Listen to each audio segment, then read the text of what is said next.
الحمد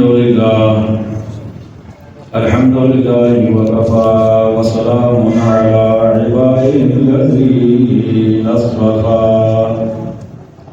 أما بعد فأعوذ بالله من الشيطان الرجيم بسم الله الرحمن الرحيم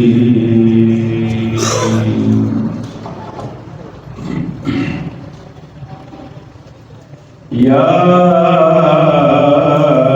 أيها الذين آمنوا إن من أزواجكم وأولادكم عدوا لكم إن من أزواجكم وأولادكم عدوا لكم فاحذروهم سبحان الله. وإن تعفوا وتصفحوا وتغفروا فإن الله غفور رحيم.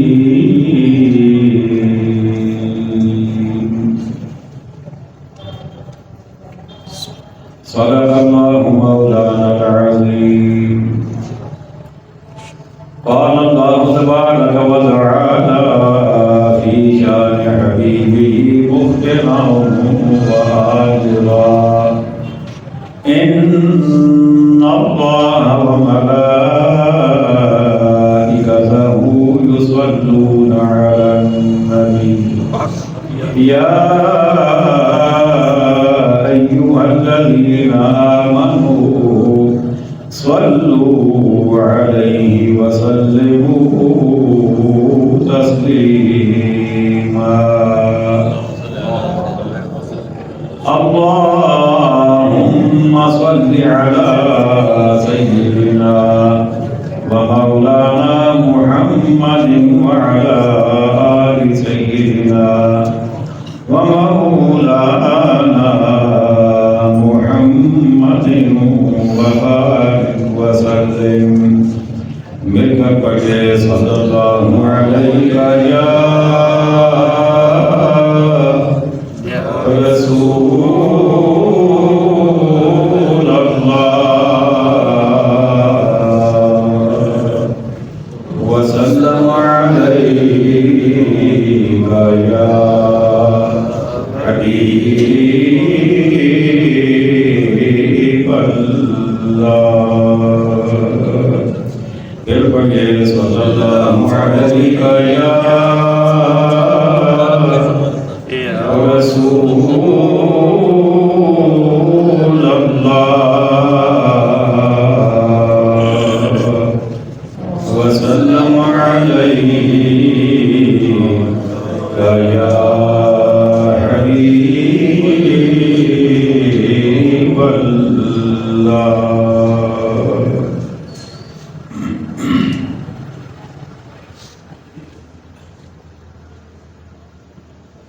واجب صدر عظیم، سامعین محتشم، حاضرین مکرم، عشاقان مصطفیٰ کریم علیہ الصلاۃ والسلام، جان ساران صحابہ کرام، محبان اہل بیت العظام اور عقیدت مندان اولیاء کرام.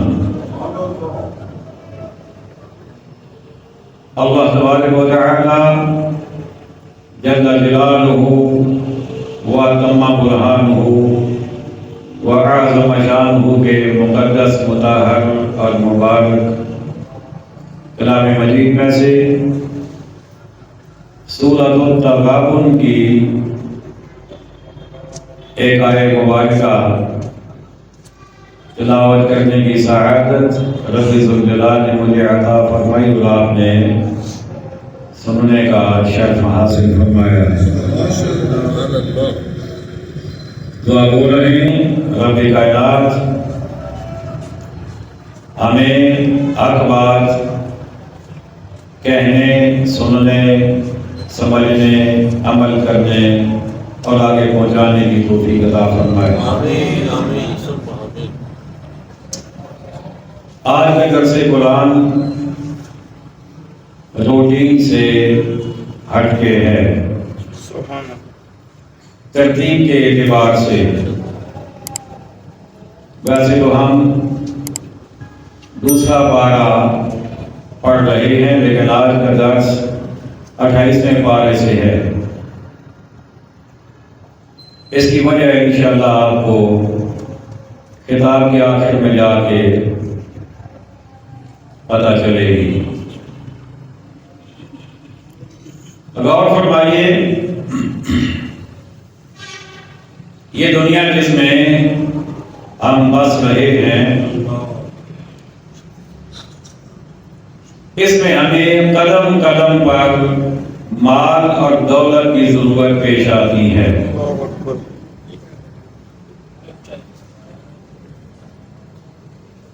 دین کے لیے بھی اور دنیا کے لیے بھی۔ نہ دنیا مال و دولت کے بغیر چل سکتی ہے، نہ دین پر عمل مال و دولت کے بغیر ہو سکتا ہے۔ یہ انسان کی ضرورت ہے۔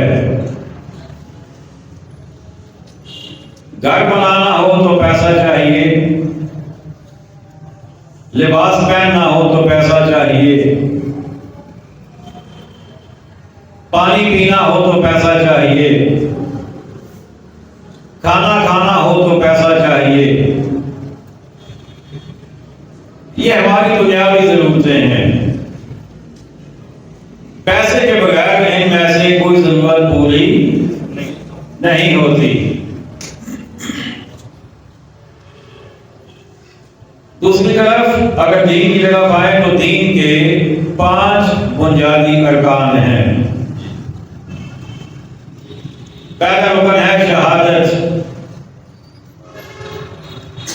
اللہ ایک ہے، سبحان اللہ۔ اس کے بغیر کوئی خدا نہیں ہے، صرف اللہ ہی خدا ہے، وہی معبود ہے۔ اس بات کی شہادت دینا۔ اور دوسرا محمد رسول اللہ صلی اللہ تعالی علیہ وآلہ وسلم اللہ کے بندے اور اس کے رسول ہیں، اس بات کی شہادت دینا۔ اشہد ان لا الہ الا اللہ وحدہ لا شریک لہ، یہ پہلی شہادت۔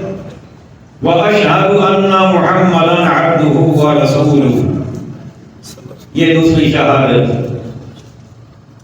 دونوں مل کر ایک رکن ہے۔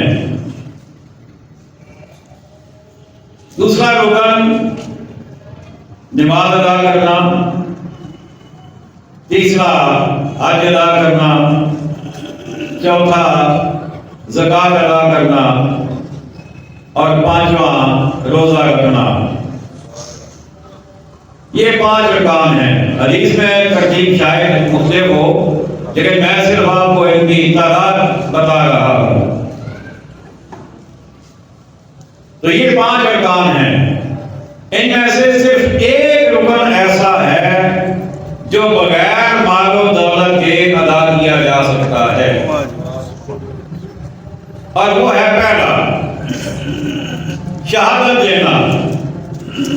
بندے کی جیب میں پیسے ہیں یا نہیں ہیں، امیر ہے یا غریب ہے، وہ جب چاہے کلمہ پڑھ سکتا ہے، لا الہ الا اللہ محمد رسول اللہ، پہلا کلمہ یا دوسرا کلمہ اشہد ان لا الہ الا اللہ وحدہ لا شریک لہ واشہد ان محمدا عبدہ ورسولہ۔ وہ جب چاہے یہ پہلا رکن بغیر مال و دولت کے ادا کر سکتا ہے،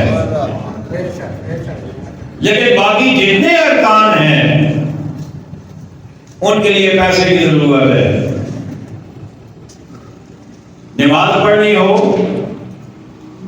تو لباس کے لیے لباس کا ہونا ضروری ہے، اور لباس ملے گا پیسے سے۔ لباس ملے گا اونچے بولیے پیسے سے. نماز کے لیے جائے نماز کا ہونا ضروری گھروں میں.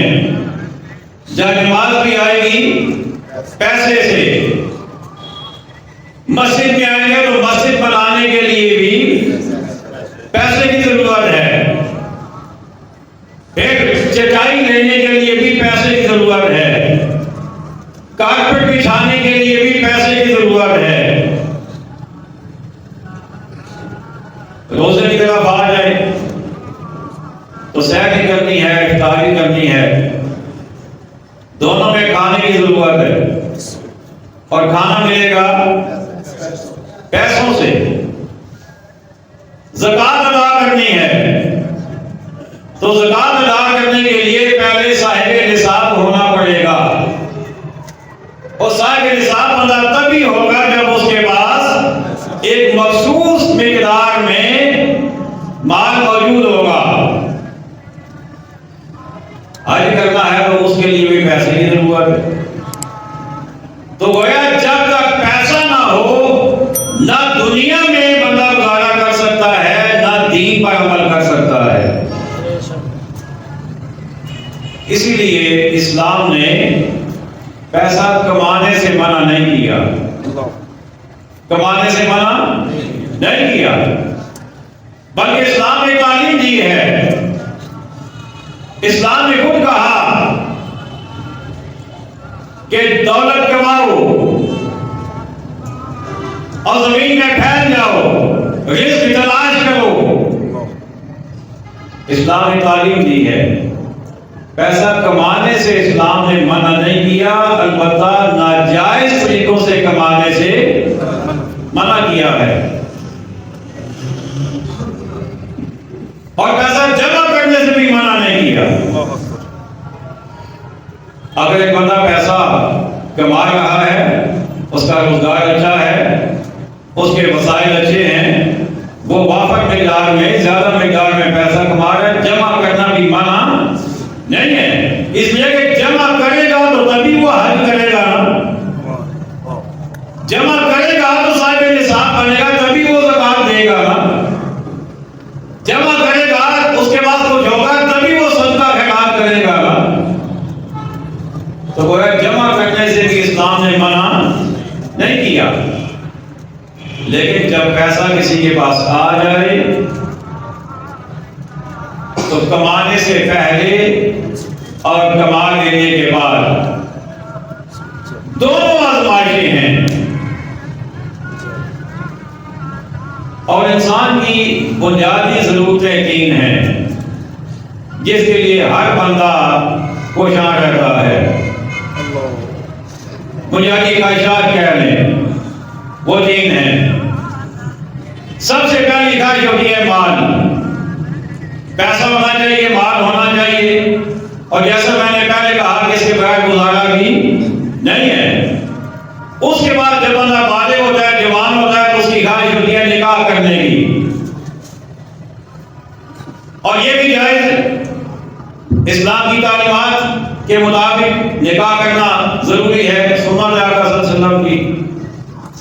اس کے بعد اگلی خواہش ہوتی ہے اولاد کا ہونا. لیکن یہ تینوں چیزیں جو ہیں یہ انسان کے لیے آزمائش ہیں. آئیے آپ کا قرآن پڑھتے ہیں. خالق کائنات نے ارشاد فرمایا وَاعْلَمُوا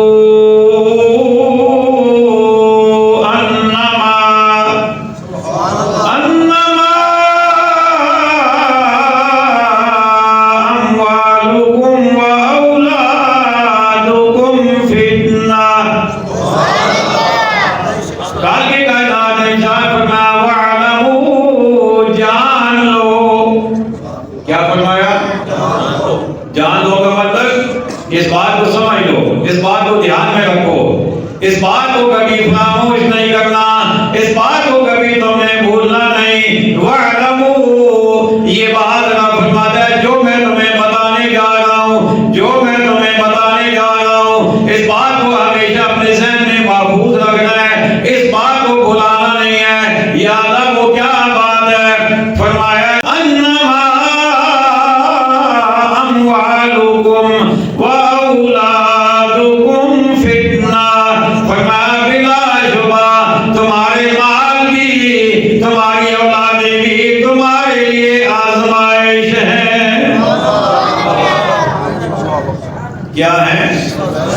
اونچے بولیے مال بھی آزمائش یا اللہ مال کیسے آزمائش فرمایا پہلے کمانا آزمائش کمانے سے پہلے یہ دیکھنا پڑے گا ذریعہ کون سا اختیار کر رہے ہو وسیلہ کون سا اختیار کر رہے ہو کام کون سا کرنے جا رہے ہو ذرائع کون سے استعمال کر رہے ہو اگر تم جائز ذرائع سے کماؤ گے تو مال جائز ہوگا اگر تم رشوت کے ذریعے کماؤ گے اگر کم تولو گے اگر ڈنڈی مارو گے اگر ملاوٹ کرو گے اگر سود کماؤ گے اگر ذخیرہ اندوزی کرو گے اگر وہ طریقے اختیار کرو گے جن سے اللہ نے منع فرمایا تو یہ مال تمہارے لیے کمانا بھی حرام ہو جائے گا جب حرام کماؤ گے تو اس کا خرچ کرنا بھی ناجائز ہو جائے گا تو پہلا مرحلہ کیا ہوا کمانے کا پہلا مرحلہ اس سے پہلے ان باتوں پہ دھیان دینا ضروری یہ بھی آزمائش پھر فرمایا کمانے کے بعد خرچ کرنا بھی آزمائش جہاں ضرورت ہو وہاں خرچ نہ کیا جائے اور جہاں نہ ضرورت ہو وہاں خرچ کیا جائے تو دونوں باتیں غلط نبی علیہ السلام نے کہا کہ میں 5 چیزیں ہیں کہ عمل کے دن تم سے پوچھا جائے گا ویسے تو ہر چیز کے بارے میں لیکن مین 5 چیزیں ہیں ان میں سے ایک چیز مال کی ہے آگے بڑھا تم سے پوچھا جائے گا کہ مال کمایا کہاں سے اور خرچ کہاں کیا کہاں خرچ کیا تم نے کیا عیاشیوں پہ خرچ کیا کیا تم نے لوگوں کو نیچا دکھانے کے لیے مال خرچ کیا کیا تم نے لوگوں پہ خوف جمانے کے لیے مال خرچ کیا کیا لوگوں کے سامنے اپنا نام اونچا کرنے کے لیے خرچ کیا کیا لوگوں کے سامنے مقابلہ بازی میں خرچ کیا کہ میرے کزن نے کوٹھی بنائی ہے اسے 2 کروڑ لگایا تو میں 4 کروڑ نہیں بناؤں گا کیا مقابلہ بازی کے لیے پوچھا جائے گا کہاں خرچ کیا انما اموالکم مال تمہارے لیے آزمائش واولادکم اور اولاد بھی تمہارے لیے آزمائش ہے اولاد کیسے آزمائش ہے اولاد اس طرح آزمائش ہے کہ اکثریت کا آپ انٹرویو لیں نا سروے کریں لوگوں کا جو لوگ حرام طریقے سے مال کما رہے ہیں جو آتا ہے ہڑپ کیے جا رہے ہیں جب آپ سے پوچھیں کہ جناب یہ کیوں کر رہے ہیں ان کے لیے کیا کریں گے اولاد کے لیے کرنا پڑتا ہے بچوں کے لیے کرنا پڑتا ہے اب بچوں کو سہولتیں تو فراہم کرنی ہے دیکھیں تعلیم کتنی مہنگی ہو گئی ہے علاج کتنا مہنگا ہو گیا ہے گھر کتنا مہنگا ہو گیا ہے بچوں کے لیے چھت کی ضرورت تو ہے بچوں کو اچھی تعلیم تو دلوانی ہے اس لیے مجبوری ہے کہ کیا کریں تو یہی آزمائش میرا رب فرما رہا ہے تمہارے ذمے نہ ان کی تعلیم ہے نہ ان کا مکان ہے تمہارے ذمے حلال کمانا ہے حلال کما کر اس میں جتنا انہیں دے سکتے ہو وہ دو بس حرام کی تمہیں اجازت نہیں آج کما تم رہے ہو پال ہونے رہے ہو کل بھگتو گے تم قبر میں جا کے بھگتنا تمہیں پڑے گا اسی لیے رب کائنات نے ارشاد فرمایا وَاعْلَمُوا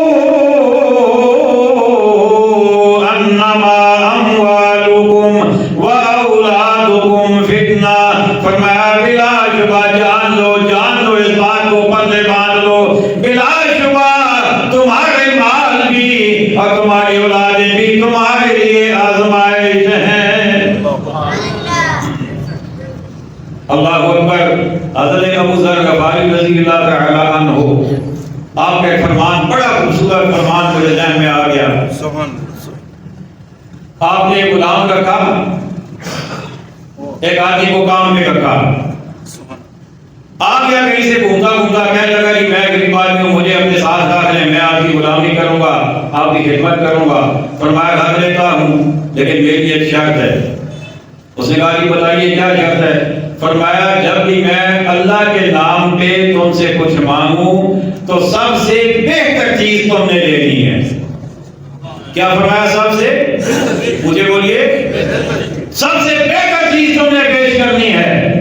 اسے کہا جی ٹھیک ہے، کوئی مسئلہ ہی نہیں ہے. وقت گزرتا گیا، خدمت ہوتی گئی، جو کام آپ دیتے وہ کام کر دیتا. ایک وقت آ گیا، ایک قبیلہ تھا، کچھ آدمی تھے، غریب تھے، ان کے پاس کچھ تھا نہیں. آپ نے ان کی مدد کے بارے میں سوچا کہ چلے اور نہیں تو میں کم از کم ایک وقت کا کھانا ہی اچھا سا کھلا دیں. تو آپ نے اپنے اس خادم سے کہا کہ تمہارے پاس اونٹ ہیں؟ اس نے کہا جی ہیں. فرمایا جو سب سے اچھا اونٹ ہے نا وہ لے کے آؤ، ذبح کر کے اس کا گوشت بنا کے دعوت کرنی ہے ان کی، انہیں کھلانا ہے. اب وہ کیا، جہاں پہ اونٹوں کا باڑا تھا گھوما پھرا، ایک اونٹ جو اسے سب سے بہتر نظر آیا. پہلے اس نے اس کی نکیل پکڑی، باہر لانے لگا تو دل میں خیال آ گیا. اس نے سوچا کہ یہ اونٹ تو سب سے اچھا ہے، تو یہ اونٹوں کو اونٹیوں کو جفتی بنانے میں کام آتا ہے، ان کے جوڑے بنانے میں، اس لیے سے رکھا ہوا ہے. تو چلو یہ نہیں لے کے جاتا. اس کے بعد پھر سروے کیا اور پھر سارے اونٹیوں کو دیکھنے کے بعد جو سب سے بہتر اونٹنی 2 نمبر پہ نظر آئی وہ پکڑ کے لے آیا آپ کے پاس. جب لے آیا تو چونکہ آپ کا خادم تھا، آپ بھی جانتے تھے اس کے پاس کتنا مال ہے، کون کون سا اشیاء کیا ہے. آپ نے فرمایا کہ تمہارے پاس وہ جو اونٹ ہے وہ سب سے بہتر نہیں ہے.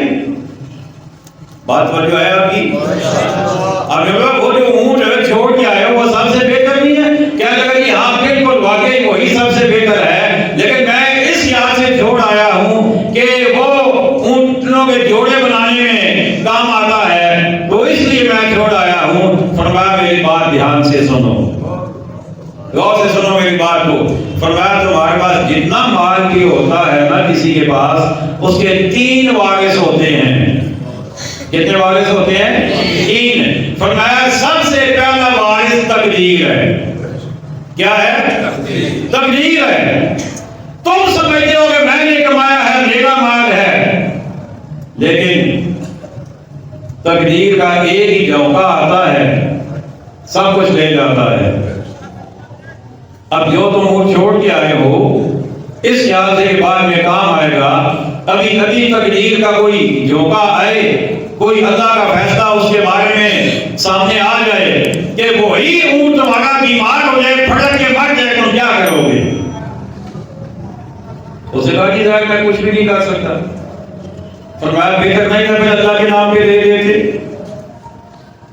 پہلا وارث تقدیر ہے کہ جب اللہ چاہے تمہارے مال کو وہ تم سے لے سکتا ہے، چاہے وہ بھیڑیں ہیں، چاہے بکریاں ہیں، چاہے اونٹ ہے، چاہے پیسہ ہے، چاہے دولت ہے، چاہے اولاد ہے، کوئی بھی چیز ہے، اللہ جب چاہے وہ تم سے لے سکتا ہے. تو پہلا وارث تقدیر ہے. فرمایا دوسرا وارث تمہاری اولاد ہے. فرمایا تقدیر کے بارے میں تم بے بس ہو، تم کچھ کر نہیں سکتے. اور دوسرا وارث فرمایا تمہاری اولاد ہے. کما تم رہے ہو، محنت تم کر رہے ہو، کوشش تم کر رہے ہو، تھکتے تم ہو، اور تم اولاد کے لیے جمع کر کے دنیا سے چلے جاؤ، تاکہ اولاد اسی کا غلط استعمال کرے. تو سبب کون بنا؟ تم بنے.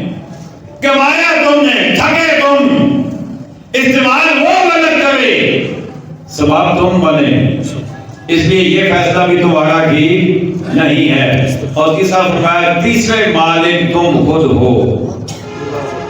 تیسرے مالک تم خود ہو. فرمایا کہ 3 مالک ہیں. پہلا مالک اس کا وارث تقدیر ہے، دوسرا اولاد ہے، تیسرا خود ہو. فرمایا میں تمہیں یہ نصیحت کرتا ہوں کہ تم تقدیر تو تمہارے بس میں ہے نہیں، اس میں تو تمہارے اختیار ہے نہیں، باقی تم رہ گئے، تمہاری اولاد رہ گئی، تو کم از کم تم اولاد سے پیچھے تو نہ رہو نا.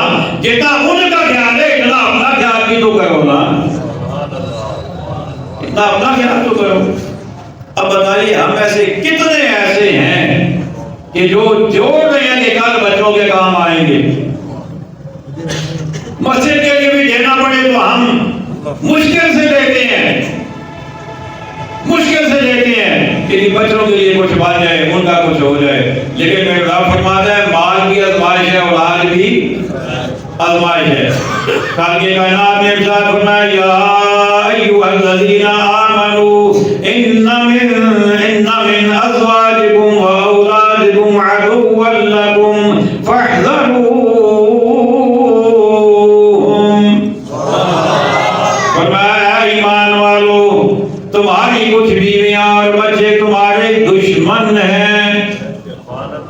بیویاں اور بچے تمہارے، یہ میں نہیں کہہ رہا، قرآن کہہ رہا ہے. بیویاں اور بچے دشمن ہیں. کچھ بیویاں اور تمہارے بچے دشمن ہیں. فَاحْذَرُوهُمْ، تو ان سے احتیاط کرو.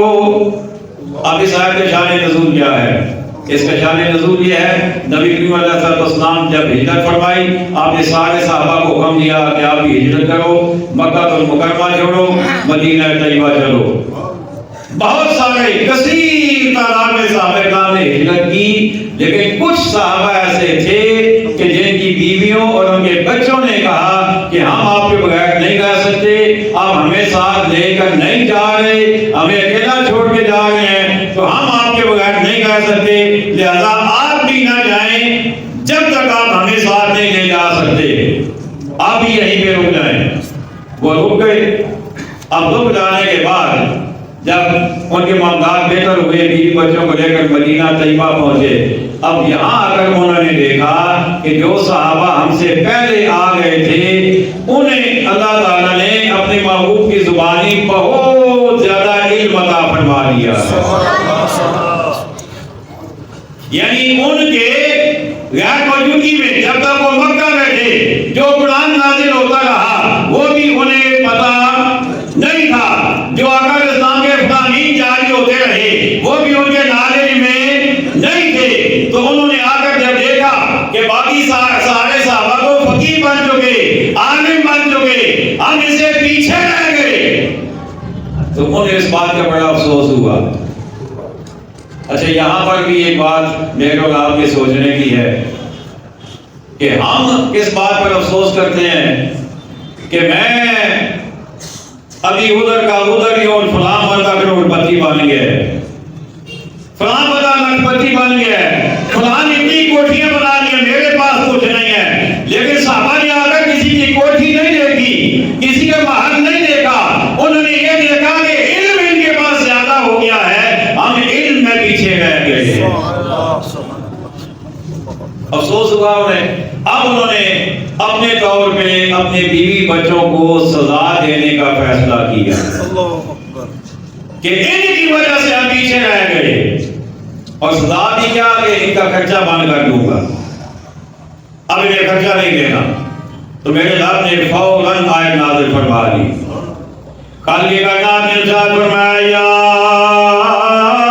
ایھا الذین آمنوا ان من ازواجکم و اولادکم عدوا لکم فاحذروہم. اے ایمان والو تمہاری کچھ بیویاں اور تمہارے بچے تمہارے دشمن ہیں، تو ان سے احتیاط کرو. احتیاط کا مطلب یہ کہ آئندہ ان کی باتوں میں نہیں آنا، دین کے معاملے میں جب نکلنا ہو ان کی باتوں کو نہیں سننا، ان کے طرزے تمہارے سامنے نہیں رہنے چاہیے، ان کی آجی، ان کی ساری، ان کا رونا، ان کے آنسو تمہیں دین کے راستے سے ہٹا نہ سکے، تمہیں دین کے معاملے میں پیچھے نہ کر سکے. احتیاط کرنی ہے. لیکن جہاں تک سزا کی بات ہے، جہاں تک ان کا خرچہ بند کرنے کی بات ہے، رب نے فرمایا وَإِن تَعْفُوا وَتَصْفَحُوا وَتَغْفِرُوا فَإِنَّ اللَّهَ غَفُورٌ رَحِيمٌ. فرمایا اور اگر معاف کرو اور درگزر کرو اور بخش دو تو بے شک اللہ بخشنے والا مہربان ہے. فرمایا اب سزا نہیں، اب معافی، اب معاف کر دو انہیں، لیکن آئندہ کے لیے احتیاط کرو. اور یہ سبق آج ہمارے لیے بھی یہی سبق ہے. اگر کسی کی بیوی یا اس کے بچے اس کے دین کے معاملات میں رکاوٹ بن رہے ہیں تو ان کی بات نہیں سننی، ان کی بات نہیں ماننی. بیٹا کہہ رہا ہے ابو جی مجھے بائک چاہیے 125 جہاں سے مرضی پیسے لائیں، اور ابو جی جناب پھر آ کے دفتر میں بیٹھے تو کہتے ہیں اور کوئی اچھا ہے تو اس یہ کپا اس نے سمجھ آ گئی ہے کوئی؟ آپ کوئی آئے تو رشوت نو اس سے انتظار میں بیٹھے، بیٹے کو بائک لے کے دینا ہے، بیٹے نے کہا جو ہے بیٹا بڑا ہو گیا ہے، بائک ضروری ہے، اب وہ رشوت بھی لے، وہ سود بھی لے، وہ حرام خوری بھی کرے، وہ زنا اندازی بھی کرے، وہ کام بھی تولے، وہ ڈنڈی بھی مارے، وہ ملاوٹ بھی کرے، کیونکہ بیٹے کو بائک لے کے دینا ہے، بیٹی کو لیپ ٹاپ لے کے دینا ہے، دونوں کی تعلیم حالت دلوانی ہے۔ رب کہتا ہے ہرگز اس کی اجازت، مجھے بولیے اس کی اجازت نہیں ہے۔ فَاحْذَرُوهُمْ، احتیاط کرو ان سے، احتیاط کرو۔ اللہ اکبر۔ پھر فرمایا انما اموالکم واولادکم فتنہ، تمہارے مال اور تمہارے بچے جانچ ہیں، تمہاری آزمائش ہیں۔ واللہ عندہ اجر عظیم، اور اللہ کے پاس بڑا ثواب ہے، اللہ کے پاس بڑا ثواب ہے۔ فاتقوا اللہ، اللہ سے ڈرتے رہو، اللہ سے مجھے بولیے اللہ سے ڈرتے رہو، مال کماتے ہوئے بھی اللہ سے ڈرو، حرام مال کبھی کمانے کا کچھ بھی اختیار نہ کرو، ڈرو اللہ سے۔ فاستطعتم، جہاں تک تم سے ہو سکے، جتنا ممکن ہے اللہ سے ڈرو۔ واسمعوا، اور اللہ کی باتیں غور سے سنو، سنی انسنی نہیں کرنی، غور سے سنو۔ وَأَطِیعُوا، اور حکم مانو، اللہ کہتا ہے حلال کماؤ تو حکم اس کا مجھے بولیے نا مانو۔ اللہ کہہ رہا ہے کہ حلال کماؤ تو حلال ہی کماؤ، اللہ کہتا ہے طیب کھاؤ تو طیب ہی کھاؤ۔ وَأَطِیعُوا، اور حکم مانو، اور اگلی الفاظ وَأَنفِقُوا خَيْرًا لِأَنفُسِكُمْ، اور اللہ کی راہ میں خرچ کرو اپنے بھلے کو، اپنے فائدے کے لیے اللہ کی راہ میں خرچ کرو، اپنے فائدے کے لیے۔ اب مال کماتا تو ہر کوئی ہے، قابل غور بات ہے، مال کماتا ہر کوئی ہے، اللہ مال دیتا سب کو ہے، لیکن اللہ مال لیتا کسی کسی سے ہے۔ غور کیا ہے آپ نے؟ اللہ مال لیتا کسی کسی سے ہے، ہر کسی کا دیتا نہیں۔ جس کا حلال طریقے سے کمایا ہوا ہو، جس کا جائز طریقے سے کمایا ہوا ہو، اللہ اسی سے لیتا ہے، حرام مال اللہ لیتا ہی نہیں ہے، وہ نہیں قبول کرتا۔ اللہ اکبر۔ فرمایا وَأَنفِقُوا، اور خرچ کرو، کہاں؟ خَيْرًا لِأَنفُسِكُمْ، اپنے بھلے کو، مطلب یہ کہ جو بھی تم نیکی کی راہ میں خرچ کرو گے وہ تمہارے بھلے کے لیے ہے، وہ تمہارے فائدے کے لیے ہے، وہ تمہیں فائدہ دے گا، وہ تمہیں جنت کا پروانہ عطا کرے گا، جنت کی ضمانت عطا کرے گا۔ اور جو تم یہاں دنیا میں خرچ کرو گے دنیا کے لیے، وہ ادھر ہی رہ جائے گا، اور وہ بھی اگر غلط خرچ کیا ہوا تو وہ وبال جان بنے گا۔ اللہ اکبر۔ آگے اللہ نے کیا ارشاد فرمایا؟ وَمَن یُوقَ شُحَّ نَفْسِهِ، اور جو اپنی جان کی لالچ سے بچایا گیا، اپنی جان کی لالچ سے بچا لیا گیا۔ کیا مطلب؟ کہ جس کے دل میں لالچ آ جائے وہ بندہ تو گیا، وہ تو برباد ہو گیا۔ یہ ہر دم اکٹھا ہی کرنا ہے، سمیٹنا ہی ہے، جمع ہی کرنا ہے۔ اور اگلی بات میں کہنے لگا ہوں، ذرا دھیان سے سنیے گا۔ اس وقت تو ہم میں سے کتنے ہیں معاشرے کے اندر جو بہنوں کا حق ادا نہیں کرتے، حالانکہ وہ حق باپ کی وراثت میں مل رہا ہے، باپ کے چھوڑ کر جا رہا۔ اسلام نے حق دیا بہنوں کو کہ جہاں بھائیوں کا حق ہے وہاں بہنوں کا بھی حق ہے، لیکن اکثریت کیا کرتی ہے کہ جی معاف کرائیے گا۔ کیوں بھائی؟ میں کہتا ہوں اس سے زیادہ گھٹیا ذہنیت ہی کوئی نہیں ہے، اس سے زیادہ گھٹیا سوچ ہی کوئی نہیں ہے۔ بہن بیچاری شرم کے مارے بولتی نہیں ہے کہ چلے کم از کم بھائی بولتا تو رہے، وہ تو اس بات کو ترستی ہے کہ اگر مطالبہ کر دیا تو بھائی نے بولنا چھوڑ دینا ہے، چلے بھائی بولتا تو رہے، ہمیں یہی غنیمت ہے، لیکن بھائی پرواہ کوئی نہیں ہے. کب تک کھاتے رہو گے؟ کتنا کھاؤ گے؟ کب تک اس کو سمیٹتے رہو گے؟ اور بیٹیوں کا حق بھی ادا نہیں کیا جاتا. جتنا مال ہوتا ہے، جب بیمار ہوتا ہے، جب دیکھتے ہیں جب بالکل آخری سفر آنے والا ہے تو سب کچھ بیٹوں کے نام، سب کچھ بیٹوں کے نام. اچھا ایک اور چیز بڑی قابل غور، وہ بات یہ ہے کہ ہمارے یہاں ایک کچھ لوگوں کا یہ طریقہ کار چل رہا ہے ان کے ہاں کہ کوئی امیر آدمی ہے، وہ اس کے 2-3 مکانات ہیں، اس نے ایک مکان بیٹی کے نام کر دیا، باقی جو ہے وہ سارا کچھ وہ کہتے ہیں جی بس بیٹی کو میں نے دے دیا ہے، باقی یہ سارا تمہارا ہے. حالانکہ جو زندگی میں دیا ہے وہ وراثت نہیں ہے، وہ تحفہ ہے، وہ گفٹ ہے. وہ تم نہ بھی دیتے تو تم مجرم نہیں تھے. وراثت بنے گی تمہارے بعد، جتنا بچ جائے گا اس میں بیٹی کا حصہ ہے اور اسے ملنا چاہیے. اور بھائی بھی یہ سمجھتا ہے کہ ابو کوٹھی دے گئے ہیں نا، بہن کو ایک مکان دے گئے ہیں، باقی سارا تو اب لے گئے. اب بہن جو ہے وہ بیچاری ختم ہو جائے پر ٹھیک ہے، اسے یا تو پتہ ہی نہیں ہوتا، پتہ ہوتا بھی ہے تو وہ اسی بات سے کہ چلے بھائی کم از کم بولتا تو رہے، مال لے کے کیا کرنا ہے. لیکن غلط ہے. وراثت بنتی ہے مرنے کے بعد. اس باپ کے مرنے کے بعد جتنا بچ گیا وہ سارا وراثت ہے. جتنے بہن ہیں، جتنے بھائی ہیں، یا ان کی ماں ہے یا باقی جو قریبی ان کے بندے ہیں وراثت کے حصے دار، ان کا حصہ اس کے بعد بنتا ہے. تو یہ طریقہ بھی غلط ہے. اللہ اکبر. رب نے فرمایا وَمَن يُوقَ شُحَّ نَفْسِهِ فَأُولَٰئِكَ هُمُ الظَّالِمُونَ. حضرات گرامی، کہنا یہ چاہتا ہوں کہ آج کا یہ جو درس میں نے آپ کو دیا یہ روٹین سے ہٹ کے تھا. پہلے میں نے آپ سے کہہ دیا تھا ہے درس قرآنی، لیکن اس روٹین کے مطابق نہیں تھا. یہ سارا درس اللہ کے نام پہ خرچ کرنے کا، توجہ ہے آپ کی، سارا درس اللہ کے نام پہ خرچ کرنے کا. اور آج وقت ہے ہمارا خرچ کرنے کا. گزشتہ جمعہ آپ سے ریکویسٹ کی تھی نا، اور آپ نے ماشاءاللہ بہت اچھا رسپانس دیا. مجھے باقاعدہ کمیٹی والوں نے کہا قاری صاحب ماشاءاللہ بہت اچھا چل رہا ہوا ہے. جس مینار کے لیے گزشتہ جمعہ آپ سے درخواست کی تھی، آج انشاءاللہ اس کا افتتاح ہے جمعہ کے فوراً بعد. جمعہ کے فوراً بعد مینار بھی بننا ہے، تیسرا لینٹر بھی لانا ہے. اس کے لیے کل مجھے جو مفتی عارف صاحب جو ہماری مسجد انتظامیہ کے ایک رکن ہیں اور بڑے